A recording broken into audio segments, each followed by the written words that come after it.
तो कैसे हैं आप सब। आज हम बात करेंगे दुनिया की तीसरी सबसे बड़ी संपत्ति सिल्वर। आपको जानकर हैरानी होगी, सिल्वर का सबसे बड़ा स्टॉक दुनिया में नंबर 1 पर पेरू के पास है। पूरी दुनिया का 22% पेरू देश के पास चांदी का भंडार है। पेरू देश के पास लगभग 1,40,000 मीट्रिक टन चांदी जमीन के नीचे मौजूद है। मान लीजिए पेरू देश की पूरी चांदी वहां की जनता में बांटी जाए तो लगभग 4 केजी चांदी पर पर्सन आएगी।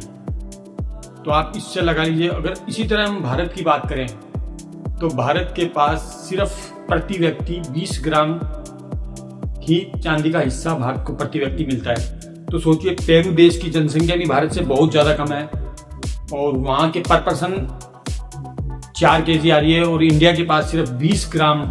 और इसी तरह चांदी की अगर बात करते हैं तो भारत 11वें नंबर पे आता है चांदी के मामले में। भारत के पास लगभग 8,000 मीट्रिक टन चांदी अभी मौजूद है। और सबसे बड़ी बात, भारत हर साल 2,000 मीट्रिक टन चांदी के बर्तन और आभूषण बनाता है। भारत के पास चांदी का सिर्फ 1% हिस्सा है, मतलब पेरू के पास वहीं 22% हिस्से में आता है, वहीं भारत के पास सिर्फ 1% हिस्सा आता है चांदी का।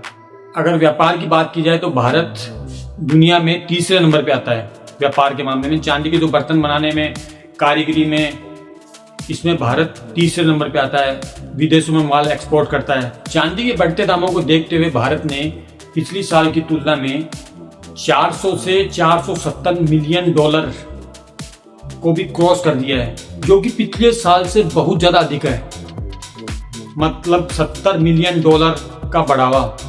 चांदी के भावों को देखिए आप, अभी आसमान। सबसे बड़ी बात, भारत 90% चांदी बाहर से आयात करता है और उसी के आभूषण, बर्तन बनाकर विदेशों में एक्सपोर्ट करता है और अच्छे दामों में उसे बेचता है। तो इससे आप ये अंदाजा लगा सकते हैं भारत में इससे कितना बड़ा व्यापार होता है, कितना बड़ा व्यापार फैला हुआ है भारत में चांदी का, और कितने भाई इस रोजगार पे टिके हुए हैं। और करीब पिछले 1 साल से चांदी में तेजी देखने को मिल रही है।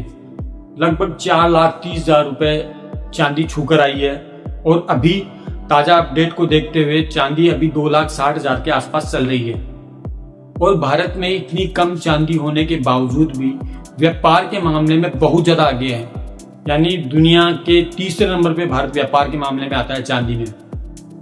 तो आप सपोज कीजिए कि कितना बड़ा व्यापार फैला हुआ है।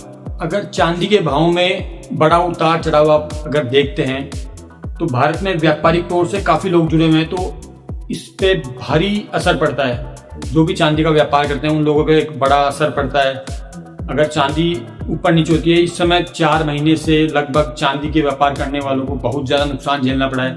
6 महीने से बेरोजगार बैठे हैं कई काम करने वाले। जिनके पास चांदी है वो भी काम नहीं कर पा रहे, हालांकि चांदी में इजाफा हुआ है। तो ये जानकारी आपको कैसी लगी? अगर आपका भी कोई दोस्त चांदी का काम करता है तो उसको वीडियो जरूर शेयर कर देना और लाइक एंड सब्सक्राइब करना मत भूलिएगा। धन्यवाद।